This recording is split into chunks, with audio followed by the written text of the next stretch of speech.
Salam. Gəlin ingilis dilinin ən qarışıq mövzularından birini, yəni miqdar bildirən sözləri aydınlaşdıraq. Başlamaq üçün gəlin bu cümləyə baxaq. Sizcə düzdür yoxsa səhv? Birazdan cavabı biləcəyik. Mövzunu tam başa düşmək üçün gəlin onu 5 sadə mərhələyə bölək. Yaxşı, bəs bu quantifiers nədir?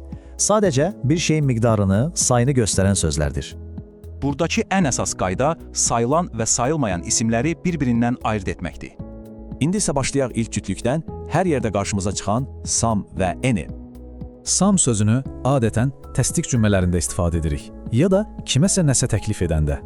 Məsələn, deyə bilərsiniz ki, I need some money və ya would you like some cookies? Bəs any, onu isə əsasən inkar cümlələrində və suallarda istifadə edirik. Yəni, cümləmiz belə olur. I don't have any money ya da sual veririk. Is there any food? Yaxşı, keçək böyük miqdarlara. Yəni, çox demək üçün nədən istifadə edirik? Many sözünü sayılan isimlərlə işlədirik. Məsələn, friends, box, bütün cümlə növlərində olar. Much isə sayılmayan isimlər üçündür. Məsələn, time, money, amma əsasən inkarda və sualda. Deməli, lap əvvəldəki cümləmiz səhv imiş. Friends sayılan olduğu üçün düzgünü belədir. Əgər risk etmək istəmirsinizsə, a lot of işlədin. Həm sayılan, həm də sayılmayan isimlərlə gedir.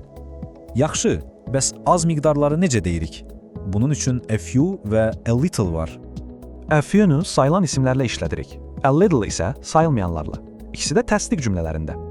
İndi isə çox incə bir məqam gəlir. O balaca A hərfini silsək, görün məna necə dəyişir. Baxın, I have a few friends müsbət mənadadır. Yəni, az da olsa dostlarım var.